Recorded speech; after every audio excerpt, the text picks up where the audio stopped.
अच्छा, पत्रकार पैमाने दस्तों का बस्ता। मध्य प्रदेश में आने वाले समय में चुनाव है, सभी पार्टियां सक्रिय हो चुकी है और अपनी रणनीति को बनाकर जनता के बीच में आने के लिए तैयार हो। जनता के बीच में बड़े बड़े वादे करने के लिए सभी पार्टियां सक्रिय हो चुकी है। देखना होगा कि मध्य प्रदेश में जो चुनाव में इसमें कौन सी पार्टी कब तक टिकती है और कब टिककर सत्ता में कौन सी पार्टी बैठती है। इसी मुद्दे पे हमारे पास में AIMI जो पार्टी है, अभी मध्य प्रदेश में जो चुनाव ये पार्टी में सक्रिय दिख रही है। मध्य प्रदेश में भी चुनाव लड़ने के लिए तैयार है। दक्षिण पश्चिम की बात की जाए तो उनके अध्यक्ष हमारे साथ में, उनसे बात करूंगा कि चुनाव को लेकर किस प्रकार की तैयारी है।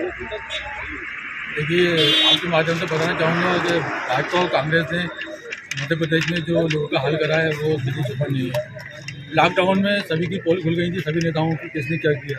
मजदूर परेशान हुए, बहन बेटियाँ परेशान हुई और कई ऐसे रहवासी थे जो दूसरी जगह रहवास करते थे, लेकिन लॉकडाउन में फंसे तो बहुत ख़राब दुर्दशा थी। क्योंकि हमने ज़मीनी स्तर पर देखा है, हमने लॉकडाउन में देखा है कि कौन नेता आगे था, कोई नहीं था, आम पब्लिक आगे थी।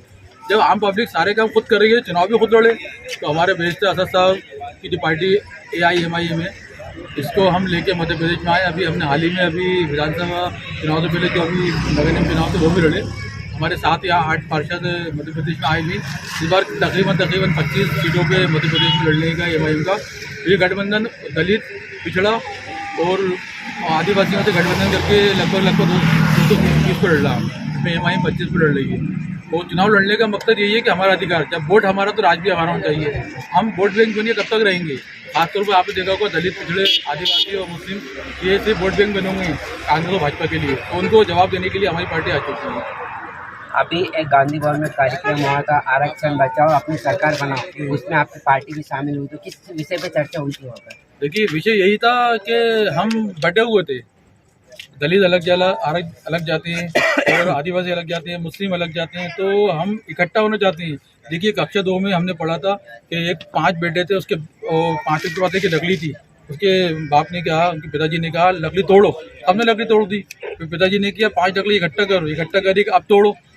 वो लकड़ी टूटी नहीं। कक्षा 2 का है, याद होगा सबको, तो बस वही बात याद दिलाई जाती है, कक्षा 2 में पढ़ा है। आपने देखा हो कक्षा 2 की किताब के अंदर एक कहानी थी, इसमें 5 बेटे थे। उनके बाप ने कहा अपने हाथों की लकड़ी तोड़ो, सबने तोड़ दी। तो जब उनके बाप ने किया 5 लकड़ी इकट्ठा करो, अब तोड़ के दिखाओ, तो कोई नहीं तोड़ पाया। तो ये कक्षा 2 की जो बात है ना, आज हमें ज़िंदगी में उतारना चाहिए। क्योंकि हमें दलित भाई हो या फिर आदिवासी हो या पिछड़े हो या मुस्लिम हो, इन सबको एक होना चाहिए। इस वक्त एक होने का वक्त है। ये सब एक होंगे तो ही हम सत्ता में आएंगे, तो ये पावर में आएंगे। जब वोट हमारा तो राज तुम्हारा क्यों, तो राज भी हमारा होना चाहिए। और इसी को लेके असद साहब की पार्टी जय भीम का नारा लगाती है। आज आप देखेंगे, एक बाबा साहब अम्बेडकर थे जिन्होंने संविधान को बनाया था, दूसरा बैरिस्टर असद साहब है जो संविधान को बचा रहा है। असद साहब के अलावा बताइए संविधान में कौन बचाने की बात करता है। संविधान के उन पन्नों को मिटाना चाह रहा है जो संविधान हमने पढ़ा है बचपन से।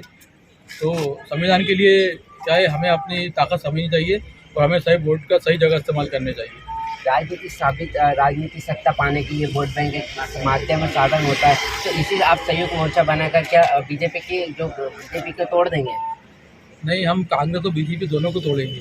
हमारी पर्सनल लड़ाई थोड़ी है भाजपा से या कांग्रेस से। हमारी लड़ाई है मानसिकता की, हमारी लड़ाई है अधिकार की, हमारी लड़ाई है ज़मीन की। तो हमारी लड़ाई जब हम लड़ेंगे, तो मैंने अभी आपसे कहा ना, जब वोट हमारा तो राज्य हमारा होगा। हम वोट उनको दे, राज्य उनको कराए, 5 साल के इंतजार करें? नहीं भैया, अब नहीं कर पाएंगे, बहुत कर लिया। वैसे तो देश को 70-75 साल हो गए आज़ाद हुए, लेकिन अभी हम मानसिकता गुलाम है। कोई कांग्रेस में जा रहा है, कोई भाजपा में जा रहा है। कांग्रेस बोलती है मुसलमान हो तुम खतरे में हो, भाजपा बोलती है हिंदू हो तुम खतरे में हो। भैया, खतरे में तो हिंदुस्तान है ना, हिंदू है ना मुसलमान है।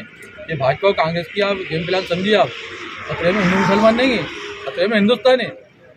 तो इसी संविधान को हम हाथ में लेके रोड पर उतरे। शुरुआत में यकीनन हम थोड़े कमज़ोर दिखेंगे आपको, तादाद से कुछ नहीं होता, हौसले से होता है। आज हमारे साथ 50 लोग हैं, आप देखेंगे चुनाव आ जाते हैं हज़ारों की तादाद, लाखों की तादाद। आपको क्षेत्र की जिम्मेदारी दी गई, आपके बोले पर आपने यहाँ पे नए पदाधिकारी को नियुक्ति भी किया है, तो इनको क्या जिम्मेदारी दी है? देखिए, हमने युद्ध का अध्यक्ष चुना है हमने, और हमने युद्ध का उपाध्यक्ष चुना है, और IT सेल अध्यक्ष चुना है, और जो हमारा फैंस क्लब है उसका अध्यक्ष चुना अभी हमने, और हमने अध्यक्ष चुना। आप देखेंगे हम नौजवानों को चुना है हमने, क्योंकि सही मायने में युवाओं का वक्त है। वक्त जो अगर बदलाव कोई कर सकता है ना, युवा कर सकते हैं। इसलिए कोशिश रहती है युवाओं को आगे बढ़ाने के लिए। हमें युवाओं को आगे बढ़ाना है, आज युवा आगे बढ़ेंगे ना तो यकीन जानिए, मैं आपके माध्यम से कसम को आगे बोल रहा हूँ, देश का विकास होगा, समाज की उन्नति होगी। वो कहते हैं विश्वगुरु, हमारा नौजवान विश्वगुरु बना के दिखाएगा। आपके यहाँ पर नियुक्ति की, आपका कारोबार होता है, आपको कैसा महसूस हो रहा है जिसके बाद आप इतनी जिम्मेदारी अपनी निभा पाएंगे? बिल्कुल निभाएंगे, हमें जिम्मेदारी बिल्कुल निभाएंगे और कहते हैं पूरे मेहनत करेंगे, जी जान से मेहनत करके और पार्टी को जिताएंगे। भाई फ्रेंड्स क्लब का अध्यक्ष चुना गया है, कोशिश यही करेंगे कि अपनी जो पत्रिका है मैं उसके काबिल खड़ा रह सकूँ और लोगों को भी उससे मुझसे कुछ फ़ायदा हो सके। कहा जाता है जिसको युवा चलता है उसको जमाना चाहता है, युवा है आपके पास है, आपने एक पार्टी का हाथ थामा है, तो आप पार्टी के साथ कैसे चलेंगे? भाई पार्टी के साथ नहीं चलना, सही जो है उसके साथ चलना है। हमें हम ये नहीं कहते कि ये सही है और वो गलत है, हम ये कहते हैं कि जो सही है हम उसके साथ खड़े हैं। जी इंशाल्लाह कोशिश तो पूरी करनी है। आज के टाइम पे सबसे पावरफुल है युवा, बस सारे युवा इंशाल्लाह सब इकट्ठा होंगे और इंशाल्लाह अभी चुनाव भी आने वाला है, सब मिल के करेंगे। आप युवा है, आपने राजनीति की हो रही क्यों जाने की? नहीं जाने के ठानना क्या है, अब सोच के रखा है तो करना ही है।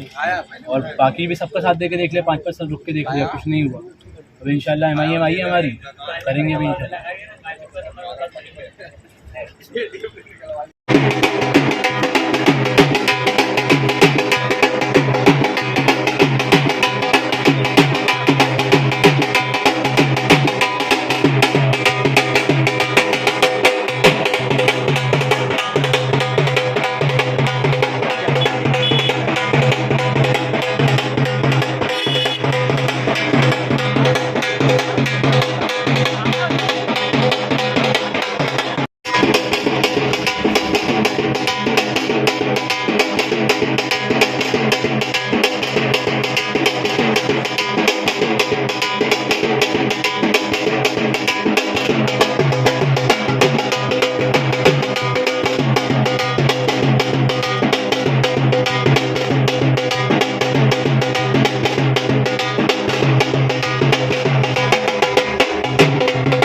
बड़ी बिल्डिंग से पहले ही रास्ते में